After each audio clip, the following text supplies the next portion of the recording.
Assalamualaikum warahmatullahi wabarakatuh. Perkenalkan, nama saya Marfa Marcelina Daeng dari Prodi Pendidikan Ekonomi B dengan nomor NIM 187250042. Sini saya akan menjawab soal UTS mata kuliah Ekonomi Pendidikan.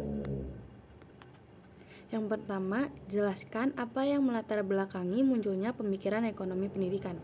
Nah, di sini ada pemikiran-pemikiran ekonomi Yunani kuno 400 tahun sebelum Masehi.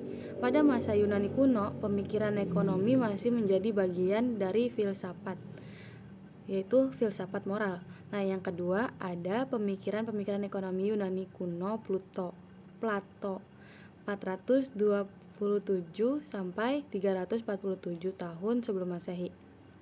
Plato mengatakan bahwa kemajuan tergantung pada pembagian kerja, division of labor, yang ditimbulkan secara ilmiah.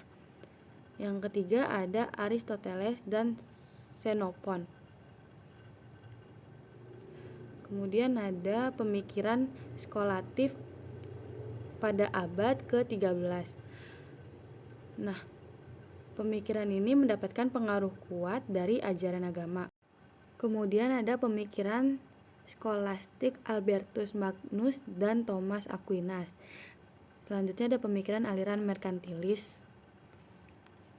Ekonomi sendiri memiliki arti, yaitu suatu kegiatan tentang bagaimana manusia memilih dengan atau tanpa uang untuk memanfaatkan sumber daya produksi yang langka untuk menghasilkan barang.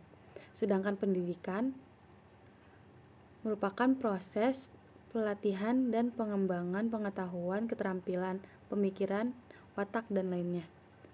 Maka ekonomi pendidikan berarti bagaimana manusia memilih dengan atau tanpa uang untuk memanfaatkan sumber daya yang langka untuk menghasilkan berbagai jenis pelatihan dan pengembangan pengetahuan. Yang kedua, jelaskan mengapa pendidikan dikatakan sebagai investasi jangka panjang. Profesor Toshiko Kinoshita mengemukakan bahwa sumber daya manusia Indonesia masih sangat lemah untuk mendukung perkembangan industri dan ekonomi.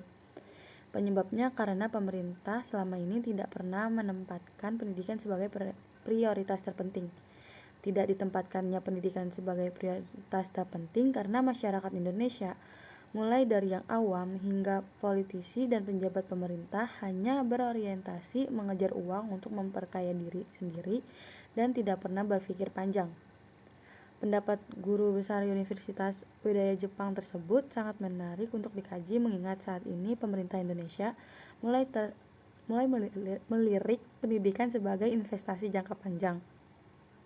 Setelah selama ini pendidikan terabaikan, salah satu indikatornya adalah telah disetujui oleh MPR untuk memprioritaskan secara umum terbukti bahwa semakin berpendidikan seseorang, maka tingkat pendapatannya semakin baik. Hal ini dimungkinkan karena orang yang berpendidikan lebih produktif bila dibandingkan dengan orang yang tidak berpendidikan. Produktivitas seseorang tersebut dikarenakan dimilikinya keterampilan teknis yang diperoleh dari pendidikan. Oleh karena itu, salah satu tujuan yang harus dicapai oleh pendidikan adalah mengembangkan keterampilan hidup. Yang ketiga, berikan gambaran mengenai pasar tenaga kerja terdidik di Indonesia.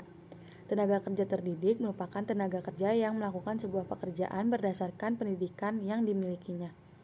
Pendidikan tersebut dapat ditempuh melalui jalur formal dan informal. Di era milenial seperti saat ini, di mana persaingan dalam memperoleh pekerjaan semakin ketat, mewajibkan paling tidak kita untuk memiliki jenjang pendidikan yang mumpuni.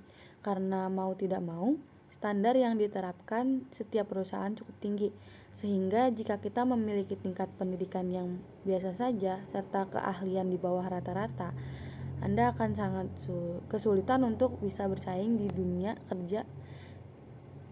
Dalam perdagangan masyarakat Indonesia, pekerjaan memiliki korelasi yang penting tentang anggapan di mata masyarakat. Seorang dokter dan polisi akan lebih dihormati dan disanjung ketimbang tukang kuli atau sopir angkot. Padahal paradigma ini salah, mengkotak-kotakan seseorang berdasarkan pekerjaan yang dimiliki bukanlah hal yang etis. Cukup sekian dari saya. Wassalamualaikum warahmatullahi wabarakatuh.